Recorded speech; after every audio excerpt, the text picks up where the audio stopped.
আজকে আমরা ঘুরে দেখব শুধু একটি মন্দির নয়, বরং ঢাকার ইতিহাসের মূল ভিত্তি, বাংলাদেশের জাতীয় মন্দির ঢাকেশ্বরী মন্দির।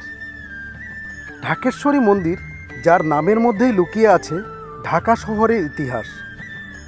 কথিত আছে এই দেবী ঢাকেশ্বরীর নাম থেকেই আমাদের প্রিয় শহরের উৎপত্তি। ঢাকেশ্বরী মানে হলো ঢাকার দেবী। ভাবতে অবাক লাগে, এই মন্দিরটির ভিত্তি স্থাপন হয়েছিল প্রায় ৮০০ বছর আগে।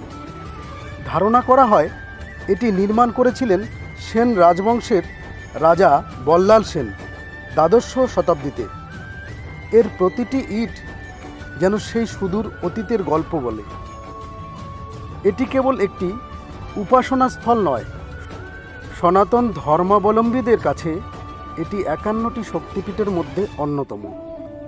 বিশ্বাস করা হয় এখানে দেবী সতীর মুকুটের একটি অলঙ্কার পড়েছিল।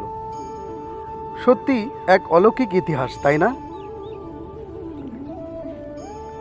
ঢাকেশ্বরী মন্দির হলো বাংলাদেশের হিন্দুদের জন্য সবচেয়ে গুরুত্বপূর্ণ তীর্থস্থান। বিশেষত দুর্গাপূজার সময় এর জাঁকজমক দেখলে মন ভরে যায়। যদিও দেশভাগের সময় মূল প্রায় ৮০০ বছর পুরনো বিগ্রহটি কলকাতায় স্থানান্তরিত হয়েছিল, কিন্তু বর্তমানে এখানে সেই মূর্তি একটি প্রতিরূপ স্থাপিত আছে এবং দেবীর আরাধনা আজও সমানভাবে চলছে।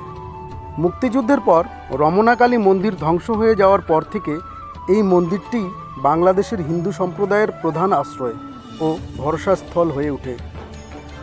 সময়ের সাথে সাথে অনেক সংস্কার হলেও এর মূল স্থাপত্য ও আধ্যাত্মিক পরিবেশ আজও অটুট। মন্দির অঙ্গনে ঢুকলেই এক অন্যরকম শান্তি অনুভব করা যায়। ঢাকেশ্বরী মন্দির শুধু একটি ধর্মীয় স্থান নয়, এটি বাংলাদেশের বহু শতাব্দীর ইতিহাস, সংস্কৃতি এবং ঐতিহ্যের প্রতীক। ঢাকা এলে অবশ্যই একবার ঘুরে যাওয়া উচিত এই প্রাচীন তীর্থক্ষেত্র। বন্ধুরা, ভিডিওটি ভালো লাগলে লাইক করো, বন্ধুদের সাথে শেয়ার করো, আর তোমার কেমন লাগলো কমেন্টে জানাতে ভুলো না। পরের ব্লগে আবার দেখা হবে। ততক্ষণে ভালো থাকো, সুস্থ থাকো।